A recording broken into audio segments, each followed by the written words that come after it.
Warning, this is not a how-to guide. I am not a professional. In fact, any real mechanics that watch this will think I'm an idiot. So, enjoy the video. Still in the aftermath of the old project. Fresh fuel pump in there. Sounded like it was working when we plugged that in last. Round 2 on Big Bird. Granddaddy came over and checked for spark. We had no spark. Bring that back out here. Let's see the comparisons. The old one. Didn't even think of spark. Replaced the fuel pump, because why not? So this is the old one. When we cracked this thing open, you can see right here that it looks like it's a little warped, that it might have burnt.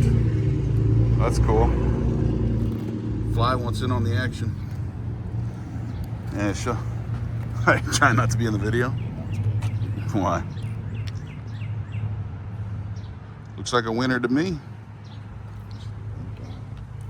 Yeah. Let's hook it up. Step 1, remove the distributor cap. And it sits right down up in there.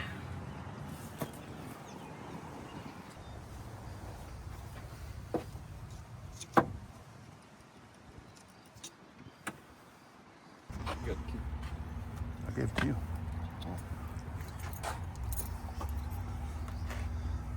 Fingers crossed.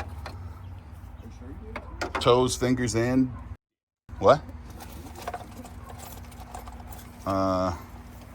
Yeah.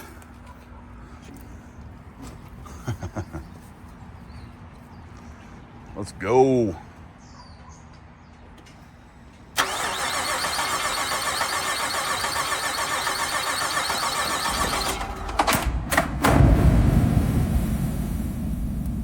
Just kidding, unfortunately. But it wasn't the ignition coil. Big shock. All right, so this is round 3 of trying to fix Big Bird here. Went and got a whole new distributor because we were having troubles. We had Pops come out and he did some electrical tests, and we found that underneath here, probably from one of these sensors underneath of here where it plugs in, we weren't getting, I guess the RPMs weren't going up like they're supposed to when you try to crank it over. And I forgot what the sensor was called, but it sits right under here. I already replaced the ignition coil, but that didn't seem to do anything. So I decided we're just gonna replace the whole damn thing. More parts, throw it in there. Looking on the new one to see where it bolts into the car. And it looks like this is really the only spot, whatever this little thing goes into, I believe. If I'm able to release that, should be able to get it out. I'm gonna have to take this cap off though, so that I can move that little daily bob that we were talking about that needs to be positioned a certain way. I have to get under there and do all that. Okay, looks like I lost some footage along the way, so we'll just do a quick rundown. The distributor replacement on this is easy, like almost as easy as your mom. It's a few screws up top, then one size 12 bolt to secure it to the engine. The only reason that you have to remove the screws up top is because you have to mark the spot where the old spin daddy sits at. This has to do with the timing of the engine. If the new spin daddy isn't in the same spot as the old one, well, it's just not good. So pop the distributor cap off the old part, make a mark where it lines up at, then pop the cap off of the new one and make sure it lines up with your old spin daddy's positioning mark. Just like so.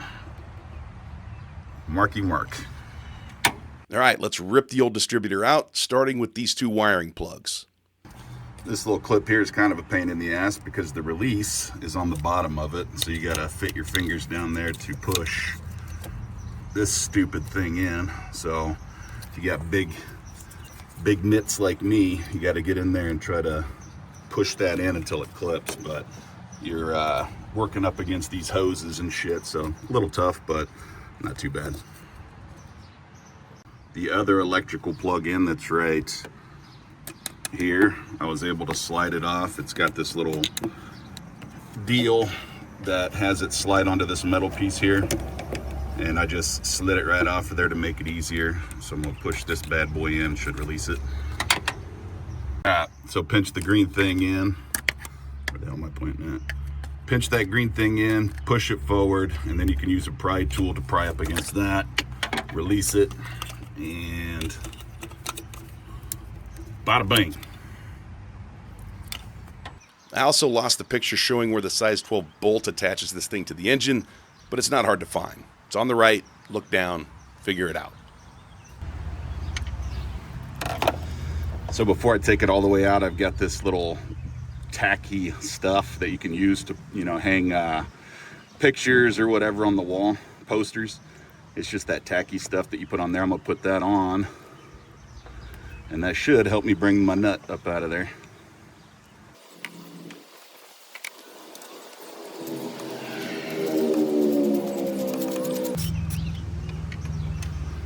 Like so. It's gonna help me put it back in too. So we'll just keep that in there nice and tight.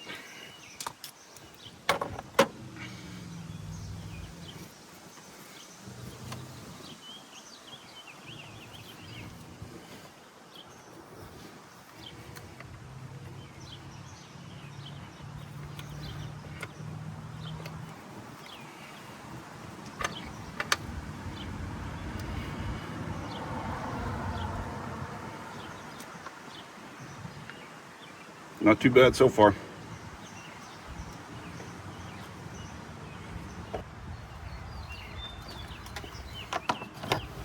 So now before we do anything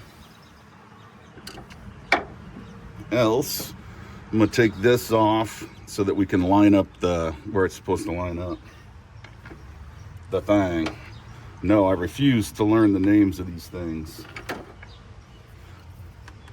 They're just dilly-bops and other such parts. Well, this sucks. Screwdriver's too big.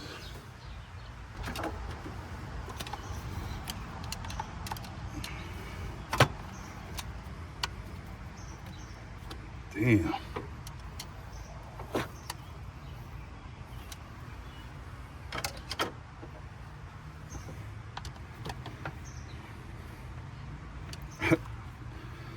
Frickin' China, bro. It already stripped that.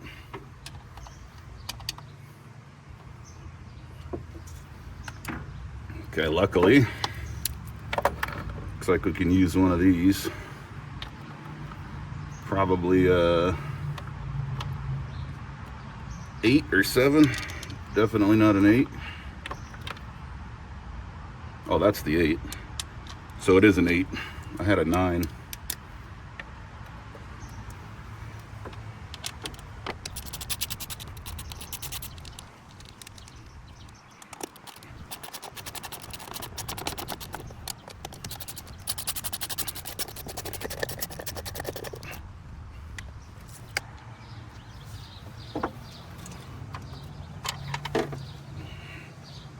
So I'm going to put it a little bit off, because when you slide it down there, it turns it when it's finding its gear.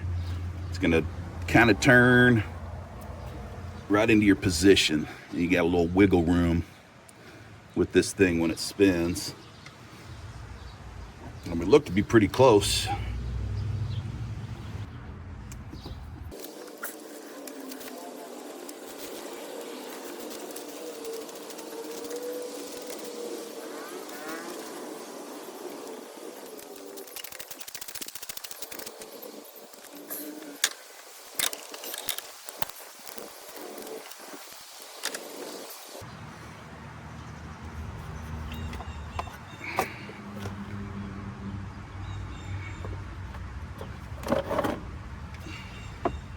What I was pointing at there is I lined it up so I knew exactly where it was going. And this is probably overkill, but I marked each one of these so I could remember where the plugs go. You could also get the same result if you just don't take them off of the old distributor cap.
Well, they call him Jay Curtis, he's a thrift store legend, just searching for a little piece of his own heaven.